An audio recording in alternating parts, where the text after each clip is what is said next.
Start करते हैं बेटा। आज का टॉपिक जो हमारा है इसमें हम करेंगे electric field due to charge distribution. Last class में हमने पहली दो क्लासेस में, पिछले कुछ क्लासेस में हमने electric field due two point charges निकाला, ड्यू टू डायपोल निकाला। अब हम डिस्ट्रीब्यूशन की वजह से निकालेंगे। डिस्ट्रीब्यूशन तीन तरह की होती है, अगर आपको ध्यान हो। चार्ज डिस्ट्रीब्यूशन तीन तरह की होती है। कौन कौन सी होती है? एक होती है linear charge distribution. Linear charge distribution का मतलब क्या होता है? अगर चार्ज डिस्ट्रीब्यूटेड हो अलोंग द लेंथ, उसको क्या बोलते हैं? Linear charge distribution.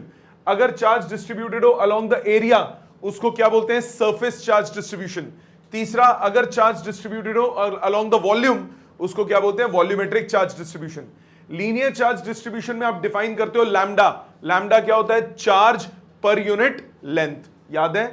Lambda dq/dl लिखो या total charge upon total length लिखो। यूनिफॉर्म डिस्ट्रीब्यूशन है तो सेम रहेगा। दूसरा, सरफेस चार्ज डिस्ट्रीब्यूशन में आप डिफाइन करते हो sigma, that is surface charge density.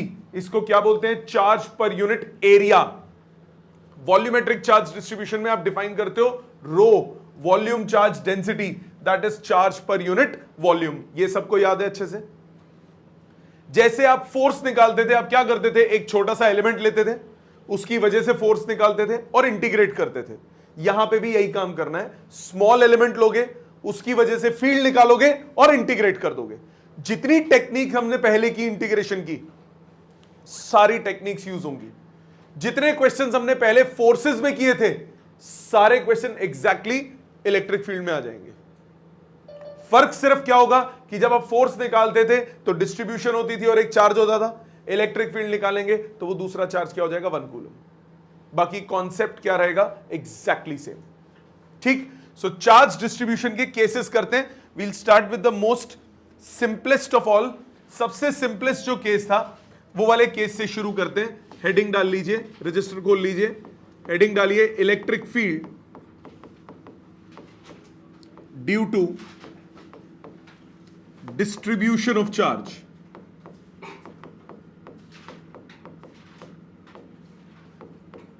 Charge distribution की वजह से आपको इलेक्ट्रिक फील्ड निकालनी है। Electric field due to distribution of charge. सामने ध्यान दीजिए, अब लिखने का काम बाद में, पहले समझेंगे। मैंने एक सबसे सिंपल केस सबसे पहले लेता हूं। चार्ज एक लेंथ के अलोंग डिस्ट्रीब्यूटेड है, चार्ज एक लेंथ के अलोंग डिस्ट्रीब्यूटेड है और आपको उसी की एक्सिस पे किसी पॉइंट पे इलेक्ट्रिक फील्ड निकालनी है जिसमें सारी डायरेक्शन सेम होती है। मैंने पहला केस लिया इलेक्ट्रिक फील्ड। ये एज अ क्वेश्चन आएगा, डेरिवेशन नहीं है ये एज अ क्वेश्चन पूछा जा सकता है। Electric field on at origin due to charge distributed along x axis. Now depends on question, आपको डाटा क्या गिवन है। ऐसा हो सकता है आपको बोले एक लेंथ के along total charge capital Q distributed है। आपको ऐसा भी हो सकता है बोले कि एक लेंथ के अलोंग चार्ज डिस्ट्रीब्यूटेड है, लीनियर चार्ज डेंसिटी लैम्डा है। उस फॉर्मेट में भी बोला हो सकता है। तो मैं एक दोनों के फॉर्मेट में करके दिखा देता हूं आपको। कॉन्सेप्ट बिल्कुल सेम है। जैसे सपोज आपको बोला कि ये x और y एक्सिस है और चार्ज डिस्ट्रीब्यूटेड है along the x axis. Charge distributed है अलोंग द x एक्सिस। इसमें डिस्ट्रीब्यूटेड है और ये डिस्टेंस a पे है और इसकी लेंथ l है और इस पे पूरे पे पॉजिटिव चार्ज है। टोटल चार्ज कैपिटल Q है। यह सिचुएशन गिवन है, आपको ओरिजिन पे इलेक्ट्रिक फील्ड निकालनी है। ओरिजिन पे इलेक्ट्रिक फील्ड निकालनी है। क्या तरीका होगा? कैसे बताया था आपको? एक सिंगल एलिमेंट लो, उस सिंगल एलिमेंट की वजह से ओरिजिन पे क्या निकालो? इलेक्ट्रिक फील्ड, और सबके लिए क्या कर दो? इंटीग्रेट। ये सबसे सिंपल क्वेश्चन है। क्यों? क्योंकि इसमें सारे एलिमेंट्स की वजह से इलेक्ट्रिक फील्ड की डायरेक्शन सेम होती है, तो रिजल्टेंट सीधा सीधा कैसे निकलेगा? इंटीग्रेट करके। सो हम क्या करेंगे? Take a small length element, I will give you time to copy, पहले समझ लो। Take a small length element dx on the distribution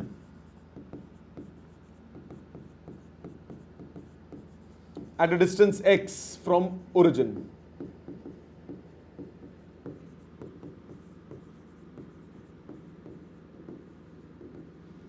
origin से x डिस्टेंस दूर एक dx लेंथ का एलिमेंट ले लिया,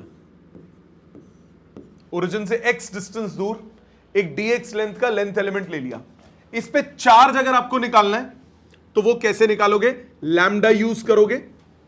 लैम्डा क्या होगा?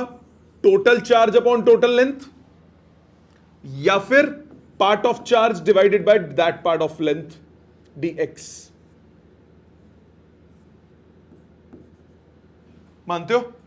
ये हो गई इक्वेशन नंबर 1। अब इसकी वजह से फोर्स निकालते हैं।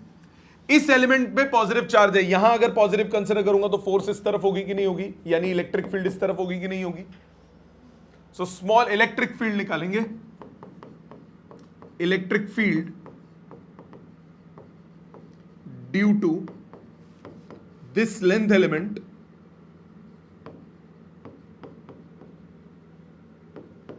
at origin is given by dE is equal to कितना होगा? K dq by distance का स्क्वायर। यही होती है electric field, kq by distance का स्क्वायर। q की जगह क्या आ गया? dq। dq को क्या लिख सकते हो? लैम्डा dx या q by l into dx, choice आपकी है। मैं दोनों के फॉर्मेट में कर दूंगा।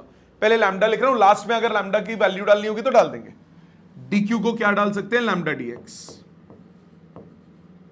by x square from first equation। Integrate कीजिए टोटल इलेक्ट्रिक फील्ड के लिए। टोटल इलेक्ट्रिक फील्ड कितना हो गया? k constant, lambda constant, integration dx upon x square, isn't it? Limit क्या होंगी x की? The first element which you will take is here at a distance a, and the last element which you will take will be at a distance a plus l। तो limit क्या होगी? a से लेकर a plus l तक। Direct integrate क्यों किया? क्योंकि आप कोई भी एलिमेंट लोगे सबकी इलेक्ट्रिक फील्ड सेम डायरेक्शन में होगी। सेम डायरेक्शन में होगी तो आप क्या कर सकते हो? सिंपली एड अप कर सकते हो। So you can directly integrate. 1/x square का इंटीग्रेशन क्या होता है? -1/x। क्या फॉर्मूला होता था इंटीग्रेशन का? इंटीग्रेशन का फॉर्मूला होता था integration x to power n dx relation x to power n plus 1 upon n plus 1। x to power n plus 1 upon n plus 1। n की जगह ये क्या हो गया? -2। जब ऊपर लेके जाऊंगा तो इसका इंटीग्रेशन हुआ -1/x, लिमिट a से लेकर a plus l तक। नेगेटिव साइन बाहर ले लो, -k lambda 1/x, limit a से लेकर a plus l तक। लिमिट्स पुट करो, लिमिट्स पुट करो। जब आप लिमिट्स पुट करोगे इलेक्ट्रिक फील्ड आ जाएगा -k lambda 1 upon a plus l -1 upon a, upper limit minus lower limit. LCM लोगे -k lambda a minus l upon a times a plus l। Relation आ गया, a cut गया, k lambda l upon a into a plus l। ये relation आया in terms of lambda. ये relation आया in terms of lambda. आप चाहे in terms of charge भी निकाल सकते हैं। लैम्डा इंटू एल को क्या लिख सकते हैं? Total charge. Lambda into L को टोटल चार्ज लिख सकते हैं। सो दूसरा relation in terms of charge कितना हो जाएगा? k capital Q by a into a plus l। क्या ये बात समझ में आती है? क्या ये बात सबको समझ में आती है? ऑनलाइन सबको क्लियर है बेटा ये कॉन्सेप्ट्स? ये तो याद है ना, सबने किया हुआ पहले ये। बस उसमें हमने जो पहले किया था उसमें यहां स्मॉल q चार्ज और होता था तो k q q आ जाता था, बस उतना q का फर्क था पूरे में। क्लियर? जो डिफरेंट केस थे वो कौन से थे? उसमें आपको कंपोनेंट्स बनाने पड़ते थे क्योंकि सबकी सेम डायरेक्शन नहीं होती थी। वो भी देखते हैं, then I will give you time to copy. ये है electric field due to infinite line charge. ये आगे गॉस थ्योरम में भी करोगे, अभी हम कर रहे हैं without Gauss theorem. Gauss theorem से ये बहुत छोटा हो जाता है, अभी हम विदाउट गॉस थ्योरम कर रहे हैं। ये एनसीईआरटी की बैक एक्सरसाइज में एडिशनल एक्सरसाइज है, एडिशनल एक्सरसाइज में एज अ क्वेश्चन है, find the expression for electric field due to infinite line of charge without using Gauss theorem, specifically बोला हुआ उस क्वेश्चन में। तो ये कैसे करना होता है ध्यान दीजिए, पहले भी किया था हमने, इसमें इंटीग्रेशन थोड़ी सी मजेदार होती है। ये आपके पास लाइन चार्ज है, इनफाइनाइट लाइन चार्ज है, इनफाइनाइट लाइन चार्ज है, मेरे को P पॉइंट पे इलेक्ट्रिक फील्ड निकालनी है eight a distance R from this. अब कोई भी आप एलिमेंट लोगे, सबकी इलेक्ट्रिक फील्ड सेम डायरेक्शन में तो नहीं होगी, अलग अलग डायरेक्शन में होगी। तो अब आपको कंपोनेंट्स ब्रेक करके रिजल्टेंट फाइंड आउट करना पड़ेगा। कैसे, ध्यान दीजिए, मैंने एक छोटा सा लेंथ एलिमेंट लिया dx लेंथ का, इस पे चार्ज मान लिया dq eight a distance x। इसकी वजह से इलेक्ट्रिक फील्ड अगर निकालूंगा तो वो क्या होगी, रिपल्सिव, dE1। मानते हो इतनी बात, ऑनलाइन सब मानते हो। अब और कोई एलिमेंट लूंगा तो बेटा अलग होगी ना डायरेक्शन, ठीक है। सो अब पहले तो इसमें लीनियर चार्ज डेंसिटी लैम्डा ले लिया।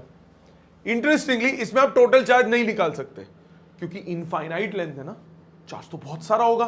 तो इसमें आपको किसकी टर्म्स में करना होगा, स्पेसिफिकली लैम्डा की टर्म्स में ही करना होगा। तो यहां पे जो लैम्डा होगा उसको आप क्या लिख सकते हो, dq बाई dx। किसी को अगर किसी स्टेप में डाउट आए बेटा उसी वक्त रोक देना मेरे को। dq कितना हुआ, लैम्डा dx, इक्वेशन नंबर 1। इस स्टेप तक किसी को कोई दिक्कत है तो बोलिए, आप में से किसी को दिक्कत है, ऑनलाइन आप में से किसी को डाउट है बेटा यहां तक। अब आ जाते हैं इलेक्ट्रिक फील्ड पे। ये जो पहला वाला था dE1, इसकी वैल्यू क्या होगी, ये डिस्टेंस कितना हो गया, root x square plus r square. dE1 कितना हुआ, k dq by x square plus r square. Root का स्क्वायर कैंसिल हो गया, dq की वैल्यू डालो, k lambda dx divided by x square plus r square, equation number 1। Any doubt. अब ये कौन सा केस है, ऐसे केस जब मैंने बताए थे तो मैंने क्या बोला था, सिमेट्रिक होते हैं तो राइट और लेफ्ट दोनों ले लिया करो ताकि पेयर्स में कंपोनेंट्स क्या हो जाएं, कैंसिल आउट हो जाएं। तो जितना डिस्टेंस लेफ्ट साइड पे आपने एलिमेंट लिया उतना ही डिस्टेंस राइट साइड पे एलिमेंट ले लो। मतलब अगर मैंने dx एलिमेंट लेफ्ट साइड पे लिया, so same element same distance दूर राइट साइड पे ले लो, इसकी वजह से इलेक्ट्रिक फील्ड निकालोगे, वो है dE2, और वो भी एग्जैक्टली सेम आ जाएगी, k lambda dx upon x square plus r square. ऐसा करने का फायदा क्या होता है कि आप कंपोनेंट्स ब्रेक करते हो और एक कंपोनेंट क्या हो जाता है, कैंसिल। सिमेट्रिक वाले सारे केसेस में हम ऐसे ही करेंगे। यहां पे वर्टिकल बनाइए, हॉरिजॉन्टल बनाइए। अगर ये एंगल थीटा है तो ये एंगल थीटा हुआ, ये एंगल भी थीटा हुआ क्योंकि ये पूरा ट्राइंगल आइसोसेलेस ट्राइंगल है, ये भी एंगल क्या हुआ, theta.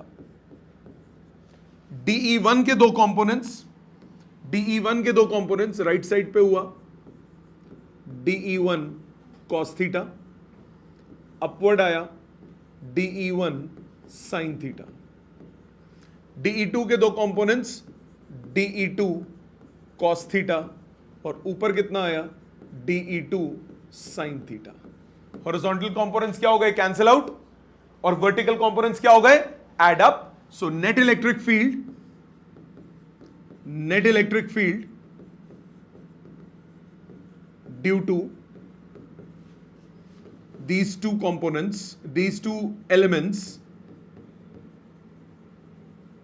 is given by dE is equal to dE1 plus dE2 sin theta। कोई डाउट किसी को? किसी को भी कोई डाउट? ऑनलाइन किसी को कोई डाउट बेटा इस स्टेप में? No sir. समझ में आ गया सबको अच्छे से? अब वैल्यू डालो, DE1 DE2 की वैल्यू डालो, twice of K lambda dx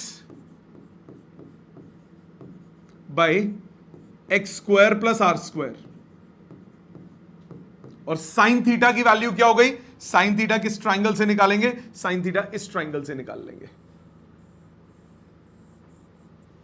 इस ट्राइंगल से साइन थीटा निकलेगा। साइन क्या होता है? परपेंडिकुलर अपॉन बेस, ओ सॉरी परपेंडिकुलर अपॉन हाइपोटेन्यूज। तो साइन थीटा निकाल लिया, वो हो गया परपेंडिकुलर अपॉन हाइपोटेन्यूज, ये हो गया r upon under root of x square plus r square. Solve करके आया 2k lambda r dx by x square plus r square की पावर 3/2।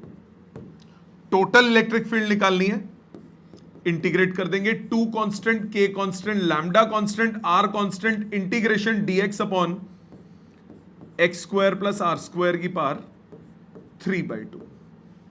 लिमिट x की क्या होगी? x की स्टार्टिंग वैल्यू क्या होगी? 0, और फाइनल वैल्यू क्या होगी? इंफिनिटी।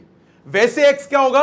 माइनस इंफिनिटी से प्लस इंफिनिटी। हम यहां पे पेयर्स ले रहे हैं, ये पेयर लेंगे, ये कवर, ये एलिमेंट लेंगे, ये कवर हो गया, इसके आगे वाला लेंगे, ये कवर हो गया, तो आधा कवर करोगे तो नेक्स्ट हाफ ऑटोमेटिकली कवर हो गया। पेयर्स में लेने में यही फायदा होता है, आधा इंटीग्रेट करना पड़ता है 0 टू इंफिनिटी। ये x की लिमिट्स हो गई। इस स्टेप तक सबको क्लियर? इसके बाद मेन आती है मैथमेटिक्स। यहां तक खत्म हो गई फिजिक्स। इसको इंटीग्रेट करने का क्या तरीका है? इसको इंटीग्रेट करने के लिए x और r का रिलेशन निकालो। इसको इंटीग्रेट करने के लिए x और r का रिलेशन निकालो। x और r का अगर मैं रिलेशन निकालता हूं उसी ट्राइंगल से, x अपॉन r कितना हो गया? x हो गया r कॉट थीटा, x हो गया r कॉट थीटा। ये क्यों कर रहा हूं? ताकि मैं इसको सिंप्लीफाई कर सकूं और सिंगल वेरिएबल में नॉर्मल डायरेक्ट इंटीग्रेबल फॉर्म में ला सकूं। अभी ये डायरेक्ट इंटीग्रेबल फॉर्म में नहीं है, ऐसा कोई फॉर्मूला नहीं है इंटीग्रेशन में। इंटीग्रेशन में लाने के लिए हमें सब्स्टिट्यूशन की हेल्प लेनी पड़ती है। This is a type of substitution. Substitution में आप क्या करोगे? जब आप मैथ्स में इंटीग्रेशन कर लोगे तो ये बहुत आसान लगेगा आपको, अभी थोड़ा मुश्किल लगेगा क्योंकि अभी आपने इंटीग्रेशन मैथ्स में किया नहीं है। सो x को मैंने r cot थीटा माना। क्यों माना? क्योंकि इस रिलेशन में x और r का रिश्ता क्या कहलाता है? बेस अपॉन परपेंडिकुलर कितना हो जाता है? cot theta. तो बेस कितना हुआ? परपेंडिकुलर इंटू cot थीटा, तो x कितना हो गया? r cot theta. मतलब मुझे क्या क्या चाहिए? मुझे चाहिए क्या क्या? x और r के रिलेशन यहां पे सब्स्टिट्यूट करूंगा तो मुझे x square plus r square चाहिए, x square plus r square की पावर 3/2 चाहिए। इसको मैं लिखूंगा r square cot square theta plus r square की पावर 3/2। हाँ कि ना? R square cot square plus r square की पावर 3/2। आर स्क्वायर कॉमन ले लूं, 1 प्लस कॉट स्क्वायर हो गया कोसेक स्क्वायर की पावर 3/2। ये हो गया r cube cosecant cube theta. ये मेरे पास आ गया x square plus r square की पावर 3/2। क्या यहां तक बात समझ में आती है? डिनोमिनेटर में ये सब्स्टिट्यूट कर दूंगा। दूसरी बात, x पूरा एलिमिनेट करना है, dx भी हटाना पड़ेगा। इसी को डिफरेंशिएट कीजिए, इसी को डिफरेंशिएट कीजिए, dx by d theta. r constant, cot का डेरिवेटिव क्या होता है? Minus cosecant square. So r constant minus cosecant square theta, cross multiply, dx मेरे पास आ गया minus r cosecant square theta d theta. दो चीजें आ गई x की। तीसरा, ये जो लिमिट्स होती हैं ये भी किसकी है? x की। लिमिट्स भी चेंज होंगी, लिमिट्स भी बदली जाएंगी। अगर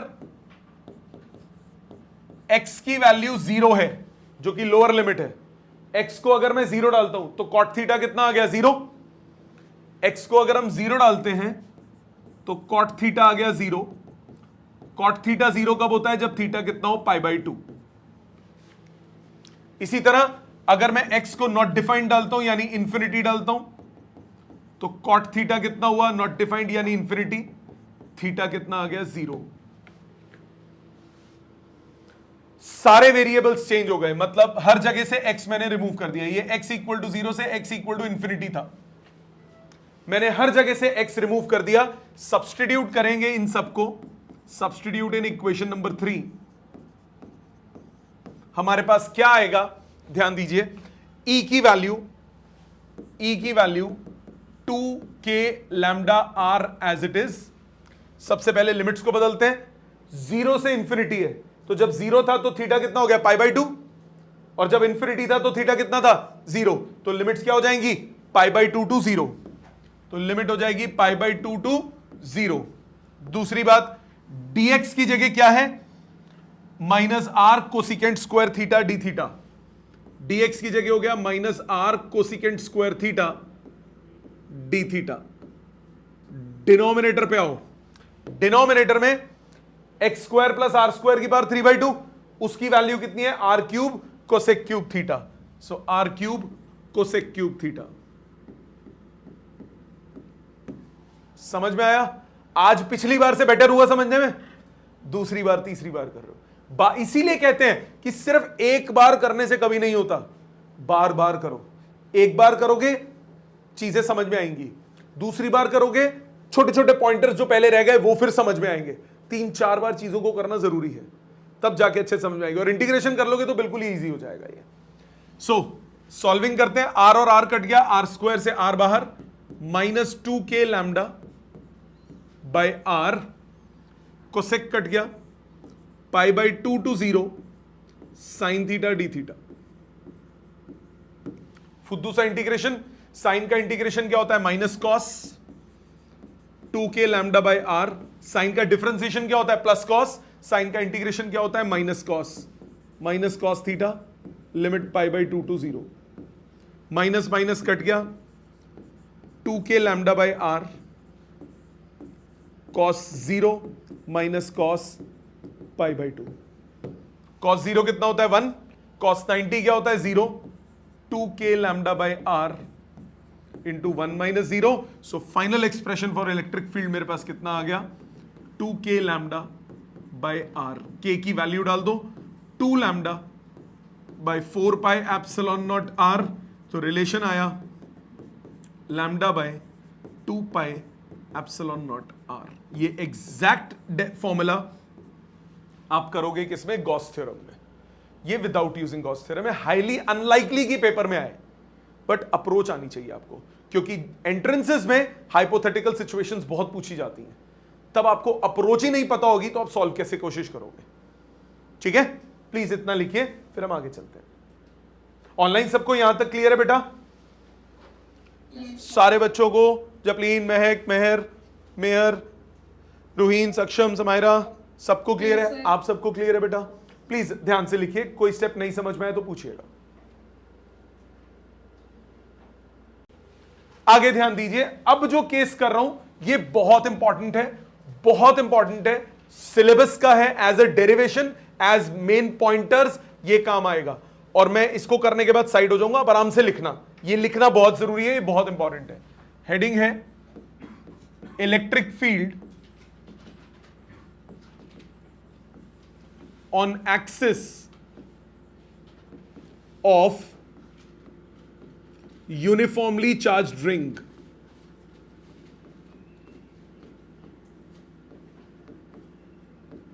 ये भी किया हुआ है पहले हमने, ये भी किया हुआ है ना।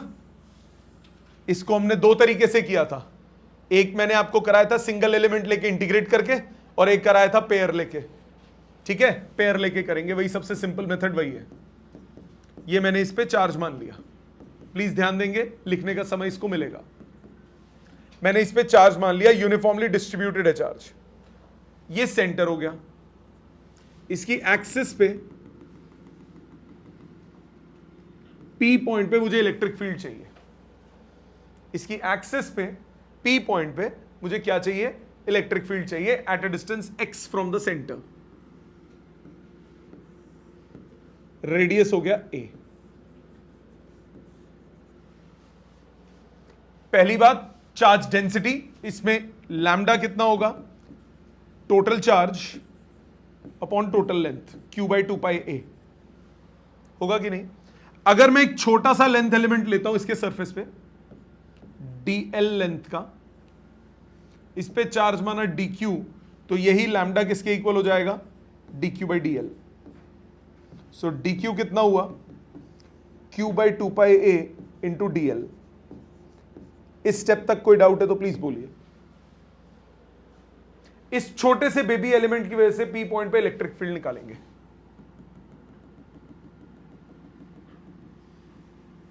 ये हो गई dE1, ये x ये a, तो ये कितना हुआ? Under root of x square plus a square. So electric field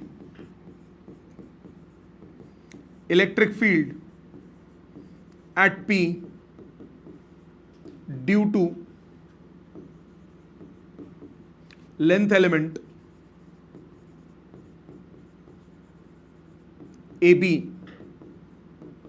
इसको नाम दे दिया AB, इसकी वजह से जो इलेक्ट्रिक फील्ड होगी dE1 वो कितना होगा? K dQ बाई डिस्टेंस का स्क्वायर। मानते हो बात? No problem. डिस्टेंस कितना? Under root x square plus a square, whole square करूंगा रूट हट जाएगा। dq की वैल्यू डाल दो, है बेटे x square plus a square, sorry radius a लिया, x square plus a square. D को सिर्फ dq by dx नहीं ले सकता? ले सकते हो बेटा, बिल्कुल ले सकते हो, क्योंकि ये फाइनाइट रिंग है ना, तो इसमें मेरे को चार्ज मालूम है टोटल, तो कैपिटल क्यू की टर्म्स में भी लिख सकते हो। के Q by 2πa into x square plus a square dl। Number 1, ये इलेक्ट्रिक फील्ड निकाल ली इसकी वजह से। अब क्या करो? सिमेट्रिकल है, डायमेट्रिकली ऑपोजिट एंड पे एक और लेंथ एलिमेंट ले लिया dl, सेम लेंथ का एलिमेंट लोगे, सेम चार्ज होगा, इसकी वजह से इलेक्ट्रिक फील्ड निकाली।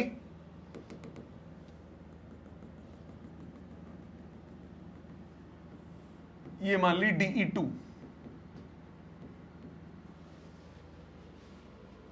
इसका नाम दे दिया CD। Electric field at P, electric field at P due to length element CD।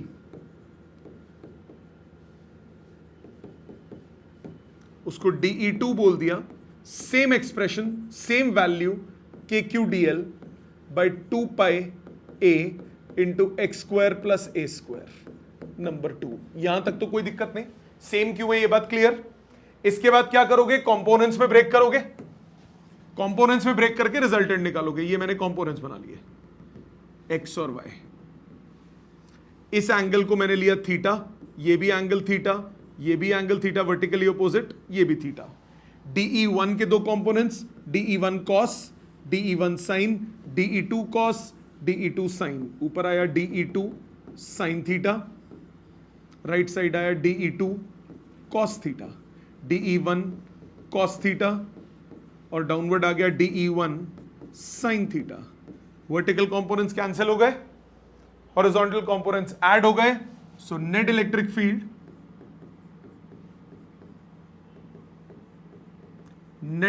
Field, at point P due to AB and CD वो हो जाएगी DE is equal to DE1 plus DE2 cos theta. DE1 plus DE2 दोनों को जोड़ो, कितना आ गया? 2KQdl, 2KQdl by 2πa into x square plus a square, और cos थीटा की वैल्यू, cos क्या होता है? बेस अपॉन हाइपोटेन्यूज, तो cos थीटा हो गया x upon root x square plus a square. No problem, 2 से 2 कैंसिल, टोटल इलेक्ट्रिक फील्ड निकालना है, इंटीग्रेट करोगे के q x by pi A into x square plus a square की power 3/2 integration DL. Limits क्या होंगी इंटीग्रेशन की? 0 से लेकर पाई आर तक, 0 से पाई ए तक। क्यों? पेयर ले रहे हो, आधा सर्कल कवर करोगे तो नेक्स्ट हाफ ऑटोमेटिकली कवर हो जाएगा। 0 से पाई ए, ये बिल्कुल फुद्दू सी इंटीग्रेशन। सो के q x by pi A into x square plus a square की पावर 3/2, ये इंटीग्रेट को क्या आ गया? पाई ए कट के इलेक्ट्रिक फील्ड का एक्सप्रेशन आ गया के q x by x square plus a square की पावर 3/2। अब बताओ ये मुश्किल है? ये तो इजी है। ये समझ में आ गया? ऑनलाइन सबको ये समझ में आ गया बेटा? सो ये कितना हुआ? K q x by x square plus a square to the power 3/2। इसके कुछ केसेस जो कि एज अ 1 मार्कर क्वेश्चंस आते हैं और बहुत इंपॉर्टेंट है। केस 1, पहला case, at centre of ring. अगर मैं रिंग के सेंटर पे बात करूं तो x कितना हो जाएगा? 0। एक्सप्रेशन कितना था वो यहां लिख देता हूं। एक्सप्रेशन है के q x by x square plus a square की पावर 3/2। सेंटर ऑफ रिंग की बात करूंगा तो सेंटर ऑफ रिंग में x की वैल्यू 0 हो गई, इलेक्ट्रिक फील्ड कितना आ जाएगा? 0।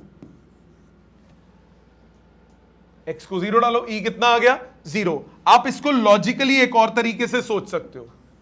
ये सर्कुलर रिंग है, ये सर्कुलर रिंग है, आप ये सेंटर ऑफ रिंग है, ये एलिमेंट लो, इसके सामने वाला एलिमेंट लो, दोनों की फील्ड क्या होगी? कैंसिल आउट होगी कि नहीं होगी? ये एलिमेंट लो, इसके सामने वाला एलिमेंट लो, दोनों की फील्ड्स क्या होंगी? कैंसिल आउट हो जाएंगी कि नहीं हो जाएंगी? ये एलिमेंट लो, ये एलिमेंट लो, दोनों की फील्ड्स क्या होंगी? कैंसिल आउट हो जाएंगी, इधर भी कैंसिल आउट हो जाएंगी, तो नेट इलेक्ट्रिक फील्ड क्या हो जाएगी? 0 हो जाएगी ना। हम ऐसे भी बोल सकते हैं electric field due to diametrically opposite length elements cancel out, therefore net electric field at center is 0। दो अप्रोच से, एक तो इंडिविजुअल स्टैंड अलोन कर सकते हो, आप उस फॉर्मूले से भी सोच सकते हो। पहला पॉइंट क्लियर। दूसरा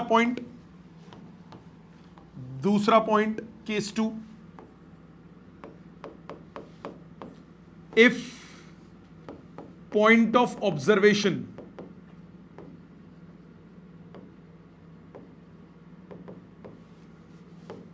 is at much larger distance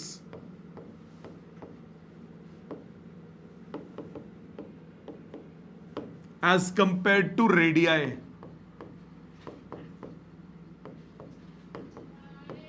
अगर बहुत दूर है मतलब x जो है वो बहुत बड़ा है as compare to a। Point of observation जहां आप देख रहे हो वो बहुत दूर है एज कंपेयर टू रेडियस, तब आप क्या कह सकते हो? x बहुत बड़ा हो गया a से, सो x square plus a square को आप अप्रोक्सीमेटली एक्स स्क्वायर लिख सकते हो, ए स्क्वायर नेग्लेक्ट हो सकता है। तब इलेक्ट्रिक फील्ड क्या बन जाएगी? इलेक्ट्रिक फील्ड बन जाएगी के q x by x square की पावर 3/2, माने के q x by x cube, मतलब इलेक्ट्रिक फील्ड बन जाएगी के क्यू बाई एक्स स्क्वायर। ये किसका फॉर्मूला होता है? पॉइंट चार्ज का। ये किसका फॉर्मूला है? पॉइंट चार्ज का।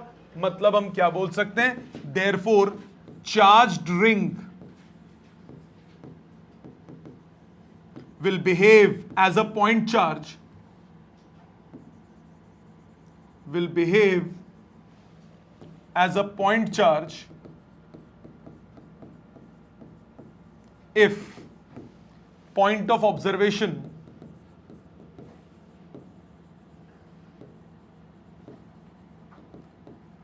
is at much larger distance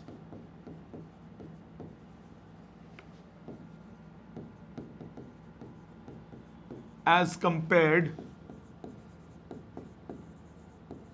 to radii. Radius के कंपैरिजन में बहुत बड़ा डिस्टेंस हो, और ये पेपर में 1 मार्क का आया हुआ है. When does a charged ring behave as a point charge? It behaves as a point charge when point of observation is at a much larger distance as compared to radius. ये 2 points clear हो गए. इसका तीसरा point, उसको समझने के लिए जरा इन 2 पॉइंट्स पे दोबारा से ध्यान दो. मैंने क्या बोला? चार्ज्ड रिंग के सेंटर पे इलेक्ट्रिक फील्ड 0 है, और जब आप दूर जाते हो तो वो पॉइंट चार्ज की तरह बिहेव करता है. मतलब electric field inversely proportional to distance का स्क्वायर हो जाता है. यही होता है. मतलब सेंटर पे 0 है, बाद में इनवर्सली प्रोपोर्शनल टू डिस्टेंस का स्क्वायर है, मतलब बाद में भी कम हो रही है. इसका मतलब बीच में बड़ी होगी ना, तभी तो बाद में कम हुई होगी. लॉजिकली सोचो, मैंने बोला सेंटर पे 0 है, आगे गया तो इनवर्सली प्रोपोर्शनल टू डिस्टेंस का स्क्वायर है, मतलब आगे जाने पे इंफिनिटी पे 0 हो जाती है. तो सेंटर पे भी 0 है, इंफिनिटी पे भी 0 है. इसका मतलब पहले बड़ी होगी तभी तो घट के 0 हुई होगी. Isn't it? पहले बड़ी होगी तभी तो घट के 0 हुई होगी. तो वो बड़ी होगी तो कोई पॉइंट होगा ना जहां मैक्सिमम होगी. वो कहां होगी वो देखते हैं. केस 3, मैक्सिमम वैल्यू तो जो मैं आपने बोला था ये समझ नहीं आ रहा. Electric field. सेंटर पे बेटा इलेक्ट्रिक फील्ड 0 है, यस सर. आगे जाके इनवर्सली प्रोपोर्शनल टू डिस्टेंस का स्क्वायर है. तो जब डिस्टेंस बढ़ेगा तो इलेक्ट्रिक फील्ड कम होगी. Yes sir. इंफिनिटी पे इलेक्ट्रिक फील्ड कितनी हो जाएगी? 0. ओके. सेंटर पे भी 0 है, आगे भी 0 है, मतलब बीच में बढ़ के कम हुई होगी ना. Yes sir. तो जहां बड़ी होगी मुझे निकालना है कि सबसे ज्यादा वैल्यू कहां पे होगी. इलेक्ट्रिक फील्ड की मैक्सिमम वैल्यू किस पॉइंट पे होगी, हमें वो निकालना है. So maximum value of electric field निकालने के लिए क्या किया, ध्यान दीजिए.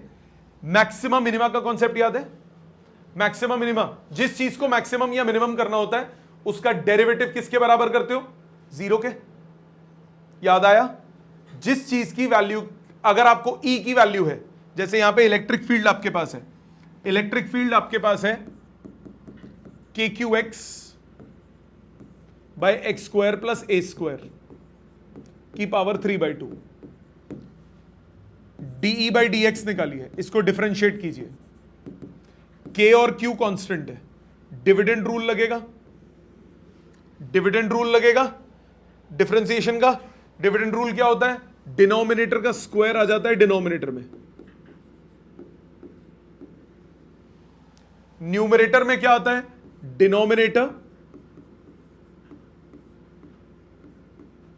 इंटू न्यूमरेटर की डिफरेंशिएशन, x की 1 हो गई, माइनस न्यूमरेटर इंटू डिनोमिनेटर की differentiation n x to the power n minus 1. Chain rule लगेगा, x square plus a square का डेरिवेटिव हो गया 2x. याद है डिफरेंशिएशन ना?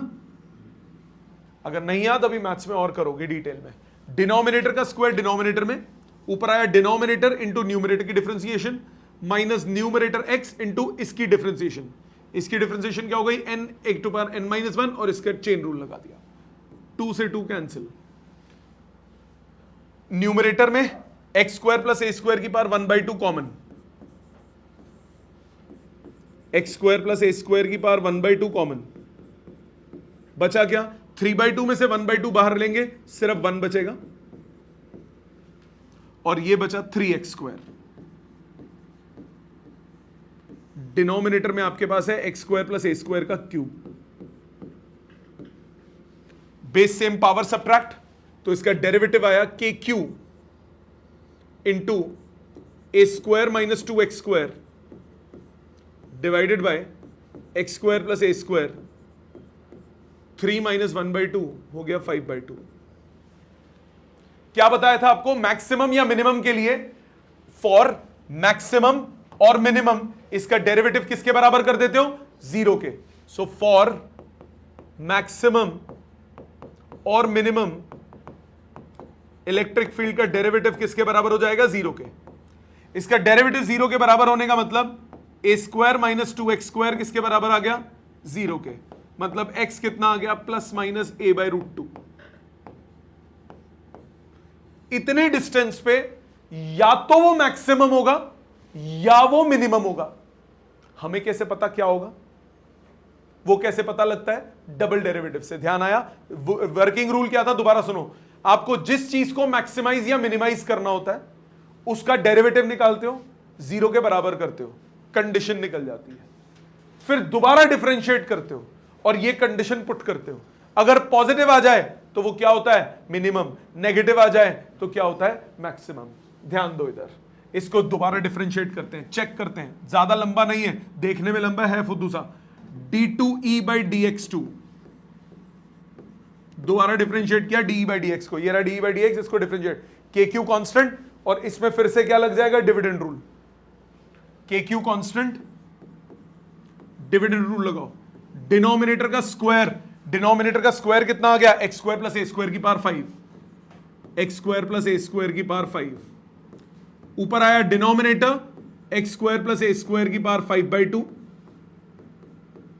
इंटू न्यूमिनेटर की डिफरेंशिएशन। न्यूमिनेटर की डिफरेंशिएशन हो गई -4x minus numerator a square minus 2x square into denominator की differentiation 5/2 x square plus a square की power 5/2 minus 1 into chain rule 2x। 2 से 2 काट दो। अब पूरा सॉल्व करने की जरूरत नहीं है क्योंकि हमें सिर्फ साइन ही देखना है। सो d2e/dx2 जब x की वैल्यू a/√2 होगी, कितना हो गया? सिर्फ साइन देखना है। kq क्या है? पॉजिटिव। डिनोमिनेटर क्या हो गया? पॉजिटिव। ये टर्म क्या हो गई? पॉजिटिव। ये टर्म क्या हो गई? नेगेटिव। और ये टर्म क्या हो गई? 0, क्योंकि जब x को a/√2 डालूंगा तो ये टर्म 0 हो गई। 0 into anything is 0। Overall product क्या आ गया? Negative.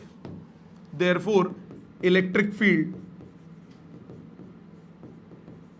Is maximum at a by distance x is equal to a/√2। इस डिस्टेंस पे इलेक्ट्रिक फील्ड अपनी मैक्सिमम वैल्यू पे होगी।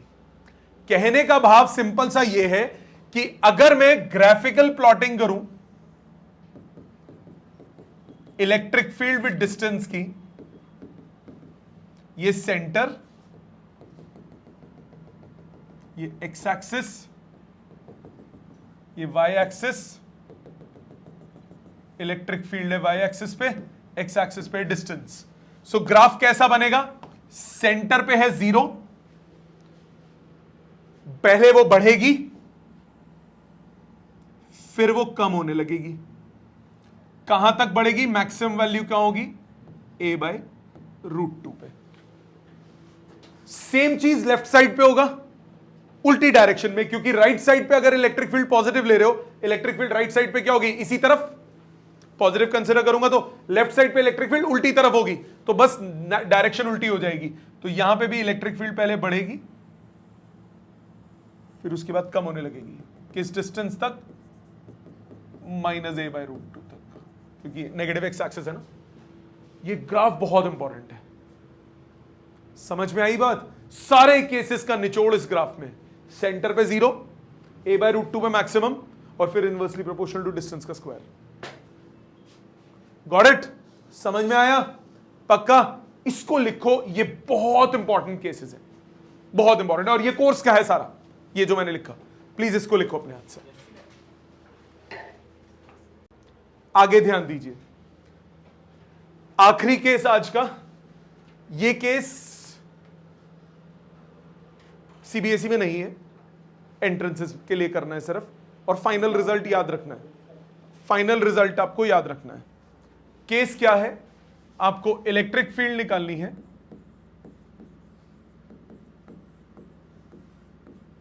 On axis of circular disc. एक सर्कुलर डिस्क है, उसकी एक्सिस पे आपको इलेक्ट्रिक फील्ड निकालनी है। एक सर्कुलर डिस्क है, रिंग नहीं, डिस्क है। डिस्क कैसी होती है? डिस्क ऐसी होती है जिसमें पूरा सरफेस होगा। ये पूरा रिंग में सिर्फ आउटर बाउंड्री पे चार्ज होगा, इसमें कहां चार्ज होगा? पूरी की पूरी सरफेस पे। तो इसमें क्या डिफाइंड होगा? लैम्डा डिफाइंड होगा या सिग्मा डिफाइंड होगा? सिग्मा। इसमें सिग्मा डिफाइंड होगा, चार्ज डेंसिटी डिफाइन होगी। अब अगर मैं इसमें ये सेंटर ऑफ द रिंग था, डिस्क था, अगर मैं इसमें एक रिंग कंसिडर कर लूं,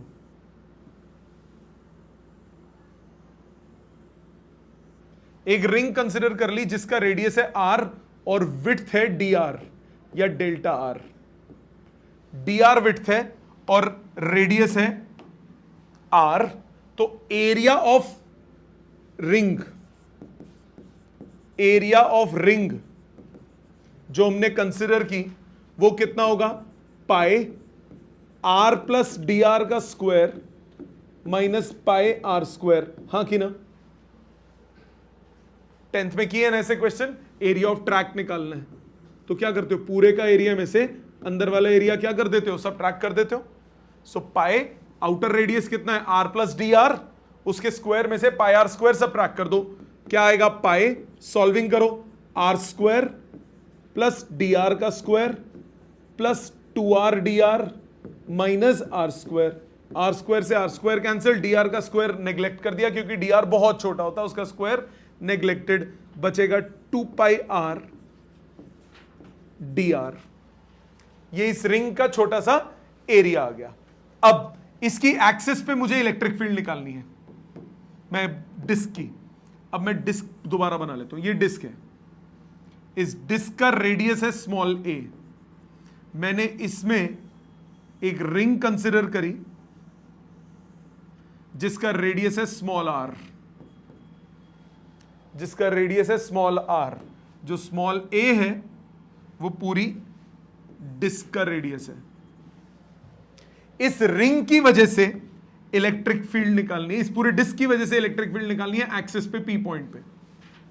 तो मैं क्या कर सकता हूं? इस रिंग की वजह से इलेक्ट्रिक फील्ड पहले निकालूं और फिर सारी रिंग्स के लिए इंटीग्रेट कर दूं। क्योंकि डिस्क बनती कैसे है? पहले छोटी रिंग होगी, फिर उससे बड़ी रिंग, उससे बड़ी रिंग, उससे बड़ी रिंग, उससे बड़ी रिंग, उससे बड़ी रिंग, उससे बड़ी रिंग, जोड़ दो, ये सारा क्या बन गया? एक डिस्क बन गई कि नहीं बन गई? तो एक रिंग की वजह से इलेक्ट्रिक फील्ड निकाल के आप क्या कर सकते हो? इंटीग्रेट कर सकते हो। x डिस्टेंस दूर इलेक्ट्रिक फील्ड निकालते हैं P पॉइंट पे। So electric field at P due to ring of radius r and width dr, वो कितना हो जाएगा? dE। रिंग का फॉर्मूला क्या निकाला था अभी हमने? रिंग का फॉर्मूला क्या था? KQX by x square plus radius का स्क्वायर की पावर 3/2। यही फॉर्मूला लगाएंगे, K DQ X by x square plus radius का स्क्वायर की पावर 3/2। मानते हो बेटा? इधर तक कोई दिक्कत तो नहीं? इसका dQ कैसे निकलेगा? रिंग का सरफेस चार्ज डेंसिटी सिग्मा मान लिया। सिग्मा क्या हो गया? सिग्मा हो गया चार्ज अपॉन एरिया। एरिया कितना है?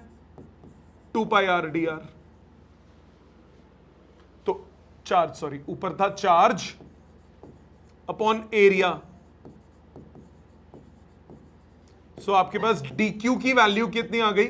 Sigma into 2 pi r d r. Number 1, number 2, ये नंबर 1 सब्सटीट्यूट करो, आपके पास आया DE is equal to K into 2 pi r d r into sigma into x by x square plus r square की power 3/2।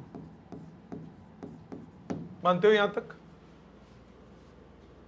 Total करना है तो क्या करेंगे? इंटीग्रेट कीजिए। टोटल इलेक्ट्रिक फील्ड कितनी हो गई? Integration of small electric field. Constants क्या क्या है?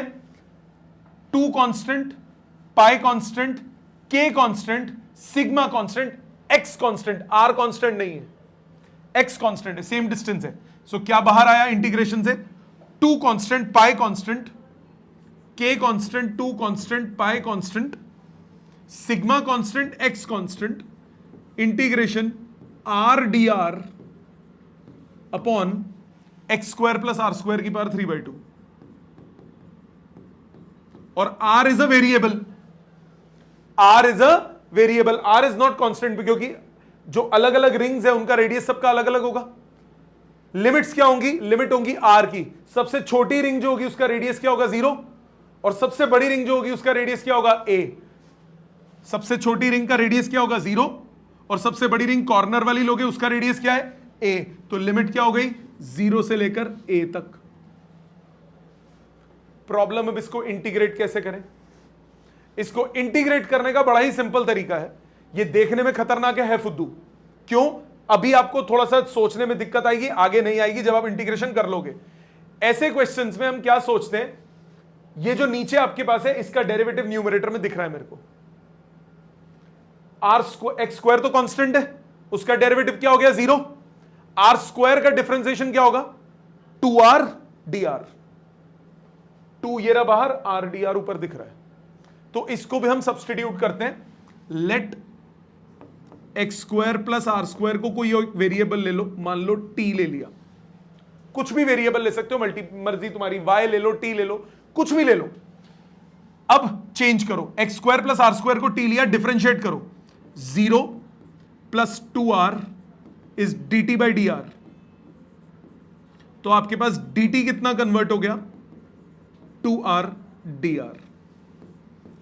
r वेरिएबल कन्वर्ट हो गया। लिमिट्स चेंज करोगे, अगर r की वैल्यू 0 है, अगर r की वैल्यू 0 है तो t कितना हो गया? X square. अगर r की वैल्यू a है तो t कितना हो गया? X square plus a square. इसमें डालने पे लिमिट्स भी तो चेंज करते हैं सब्स्टिट्यूशन करते वक्त। सब्स्टिट्यूट करो, आपके पास आया 2r dr, इसकी जगह क्या सब्स्टिट्यूट हो जाएगा? dt। बचा क्या? आपके पास बचा E इज इक्वल टू के पाई sigma x integration 2r dr की जगह आया dt, डिनोमिनेटर में आ गया t टू पावर 3/2। लिमिट्स क्या होंगी? 0 से a तक, 0 की जगह आ गया एक्स स्क्वायर, a की जगह आ गया x square plus a square. आसान हो गया ना इंटीग्रेशन? ये बताओ मेरे को, इंटीग्रेशन इजी है कि नहीं है? सीधा x टू पावर n का इंटीग्रेशन बन जाएगा। ठीक, इंटीग्रेट करते हैं इसको। अगले पेज पे मैं दोबारा इस एक्सप्रेशन को लिख ले आता हूं। इसको इंटीग्रेट करते हैं। टी टू पावर -3/2 ऊपर, के पाई सिग्मा एक्स, के की वैल्यू भी डाल देते हैं, pi sigma x by 4 pi epsilon naught integration t to power -3/2 dt। Limit x square से लेकर x square plus a square तक। इंटीग्रेट करो, t to power -3/2, pi pi cut गया, sigma x by 4 epsilon naught, t to power -3/2 का integration t to power -3/2 plus 1 -3/2 plus 1, limit x square से लेकर x square plus a square. 2 से 4 कटा, sigma x by 2 epsilon naught, negative sign बाहर, t to power -12, limit put करो 1 upon under root x square plus a square minus 1 upon under root x square. Minus अंदर लेके जाओ, sigma by 2 epsilon naught, x भी अंदर बाद में ले जाएंगे, 1 by x minus 1 by under root x square plus a square. Final expression बन गया, एक्स को आप अंदर ले जाइए, इलेक्ट्रिक फील्ड का फाइनल एक्सप्रेशन आ गया, sigma by 2 epsilon naught 1 minus x upon root x square plus a square. ये आपके एंट्रेंसेस में काम आने वाला रिलेशन है। This is not for CBSE, ये आपके एंट्रेंसेस में काम आएगा रिलेशन।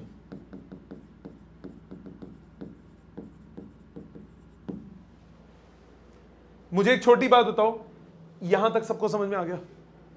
उसके बाद मैंने क्या किया, t टू पावर माइनस 3/2 करके इंटीग्रेट किया, कांस्टेंट को बाहर लिखा, लिमिट्स पुट कर दी। ये फाइनल एक्सप्रेशन आपको याद होना चाहिए एंट्रेंस एग्जाम्स के लिए। अगर इसमें एक स्पेशल केस जो कि सीबीएसई में है, जिसका प्रूफ ऐसे नहीं है, जिसका प्रूफ गॉस थ्योरम में है, वो क्या है ध्यान दो। इसी एक्सप्रेशन को मैं मॉडिफाई कर सकता हूं, sigma by 2 epsilon naught 1 minus 1 upon under root 1 plus a square by x square, ऊपर नीचे x से डिवाइड कर दूं तो अगर disc is of infinite radius, बहुत बड़ी डिस्क है, बहुत बड़ी डिस्क है, तो a इंफिनिटी को अप्रोच करेगा, so 1 upon under root 1 plus a square by x square किसको अप्रोच करेगा? जीरो को। ये इंफिनिटी हो गया, तो 1 अपॉन इंफिनिटी क्या होता है? जीरो। सो इलेक्ट्रिक फील्ड कितना आ जाएगा? Sigma by 2 epsilon not. तो ये फॉर्मूला है किसके लिए? ये फॉर्मूला है इनफाइनाइट शीट के लिए। सो इनफाइनाइट शीट की इलेक्ट्रिक फील्ड क्या है? Sigma by 2 epsilon not. ये आप गॉस थ्योरम में पढ़ोगे, ये वाला कोर्स में नहीं है सीबीएसई के, बट ये रिलेशन एंट्रेंसेस में काम आएगा। इसके अलावा आपके नोट्स में, नोट्स खोलिए प्लीज, असाइनमेंट बुकलेट खोलिए, एक मिनट तेरा, पेज नंबर 42, इसमें सम यूजफुल रिजल्ट्स दिए हुए हैं। पेज 42 कुछ यूजफुल रिजल्ट्स हैं, अलग अलग चार्ज डिस्ट्रीब्यूशंस हैं, उनके अलग अलग क्या आंसर्स आते हैं वो लिखे हुए हैं। ये आपको एंट्रेंसेस में काम आएंगे, ये सारे एंट्रेंसेस में काम आएंगे। सीबीएसई में सिर्फ एक वो रिंग वाला है काम का, बाकी और कोई नहीं। लॉजिकली समझ में आ गया कि अप्रोच कैसे करना है? क्लियर? इनको लिखेंगे एंट्रेंसेस में। अगर आप इंटरेस्टेड हैं, एंट्रेंस आपको देने हैं, तो कृपा करके सारे के सारे केसेस आपको आने चाहिए, क्योंकि पेपर में हाइपोथेटिकल केस आएगा तो आपको अप्रोच समझ में आनी चाहिए कि होता क्या है। ठीक है, कंसेप्ट क्लियर हो गया? सो इसको प्लीज घर जाके एक एक वर्ड अपने हाथ से लिखिएगा। ठीक है, थैंक यू वेरी मच।